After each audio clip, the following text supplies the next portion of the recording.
Hello everybody, and today we are doing another video on the Kurak Educational Park. Currently I'm on holiday, so that's why this video and also the next episode will be pre-recorded. So yeah, that's why also these two episodes are a bit shorter. That's also the reason why the last episode was without voiceover, because I had little time. I had to get 3 videos out in a very short period of time, basically. Well, I had to make them in a very short period of time so I could upload them whilst I was on holiday, basically. So there's nothing that you'll be missing out on. This episode we will be doing the Somali Wild Ass, and yeah, it's quite it's a really fun animal. I mean, it's been memed a bit because of the name, but that's just how it's called, you know. You can't help, that's just the name, and it's just coincidentally also a silly little name that people like to joke about. But yeah, the Somali Wild Ass is a species of wild donkey from Africa, and one of the last editions of the Arid animal pack. They will actually kind of share a split enclosure together with the Dromedary Camels, which is the last animal that will be added to this zoo for now. Similar to how I did a split enclosure for the Addax and Rhinoceros. But for this episode, we will just do the Wild Ass, and then the next episode, which is also pre-recorded, will be the camels. And they will both share the same shelter, but just a separate outside area, I guess. And the shelter, I'm trying to make it look like a barn, perhaps.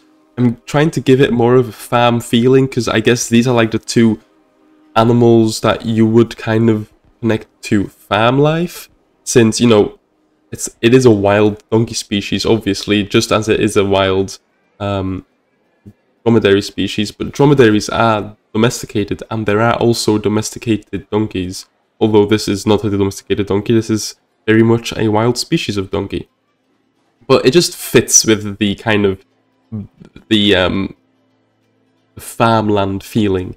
So that's why I was going for this kind of farm for the final 2 enclosures. Not too like special when it comes to the actual habitat design, but yeah, it's quite a fun barn. Most of the build will be this barn, and I'm using the sandstone pieces from the India theme again, just like in the beginning of this series, to just continue that kind of architectural theme.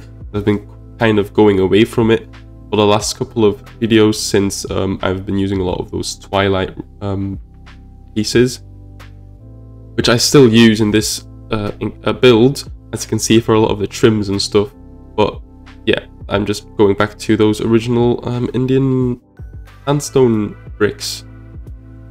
And the building is based on a real building, as always.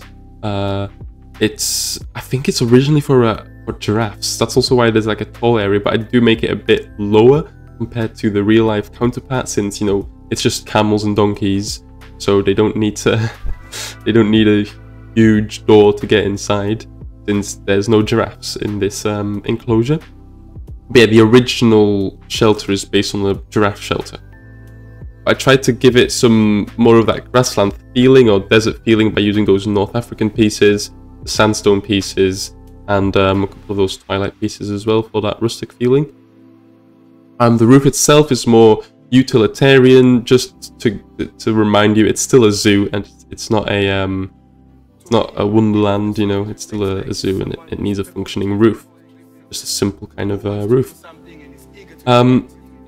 Let's have a talk about a quick talk about the actual animal, the Somali Wild Ass. Am I happy about the addition of a Somali Wild Ass? Yes, I am. I know it must be a surprise, because you probably think right now that I hate ungulates. No, actually, I'm quite a fan of the Wild Ass, just because it's a very unique addition. We only have 2 other equids in the game, which are the plain zebra and the Przewalski's horse. So it's nice to have a 3rd one, and the 3rd one is different than the 2 other ones, because now we have 1 zebra species, 1 wild horse species, and now we have a 3rd, which is a wild donkey species. And I think that's how it should be. It's more diversity, instead of having 3 different rhinoceros species, which actually a rhinoceros is a very close relative of the horses. So fun fact there.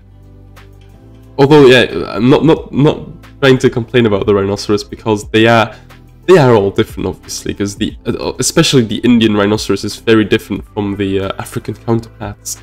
But it's still quite apparent that both the black and white rhino are really similar. Let's be honest, right? Unlike these equids.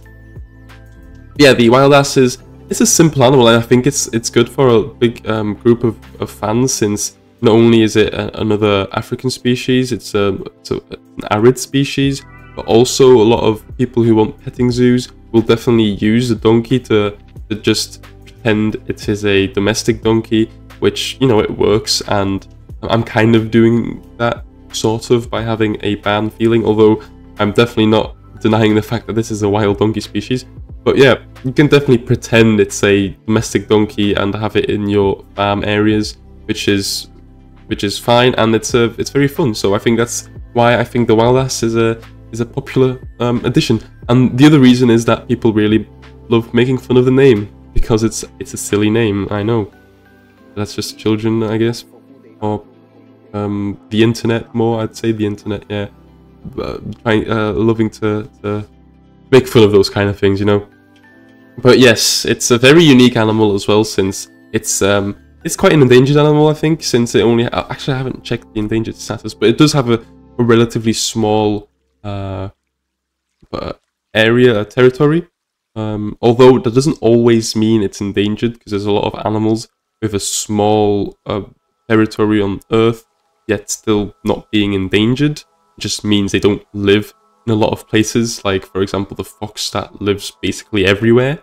Obviously not endangered, but yeah, generally if it has a small area where it lives, then mostly that means it's more of a concerned or endangered species, you know. But it's not always true, just so you know, it's not a rule. But yeah, I wanted to have a more of a open feeling for the actual viewing area, so I went for this low wooden fence, and then I will add a small like dip in front, so obviously the donkeys can't escape, like this, a little trench.